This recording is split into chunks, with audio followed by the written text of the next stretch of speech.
घरात दुसरं कोणी मोठं माणूस नसलं आणि छोटं बाळ घरात असलं तरी असे स्टंट करावे लागतात आणि आजकाल माझं तसंच काही चालू आहे. कारण कामं तर उरकायची असतात आणि ह्या मॅडम काय झोपायचं नाव घेत नाही. त्याच्यामुळे तिला किचनवर बसूनच सगळी कामं करावी लागतात. तर आज काय फक्त मी बटाट्याची भाजी आणि भात आणि थोड्या चपात्या मी सकाळीच बनवल्या होत्या. म्हटलं घरात आहेत तोपर्यंत बनवून घ्याव्यात. कारण चपात्या काय पटपट लाटता येत नाहीत तिला घेऊन आणि भाजी भात मी करू शकते एका हाताने म्हटलं तरी. आणि ते बनवलं आणि आज काय मी दुसरं काम करणार नव्हते. निवांत झोप घेणार होते. कारण खूप कंटाळा आलेला होता. रात्री हिने जागवलं होतं म्हणून. 2-3 दिवसापूर्वी मराठी अभिनेत्री प्रिया मराठे यांचं निधन झालं. फक्त 38व्या वर्षी त्यांचं निधन झालं.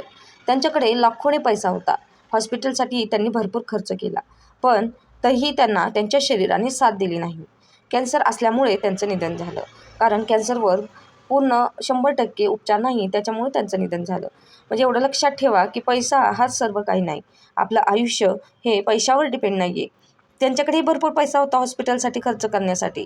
पण शरीराने त्यांना साथ दिली नाही आणि अखेर देवाने त्यांना नेलंच.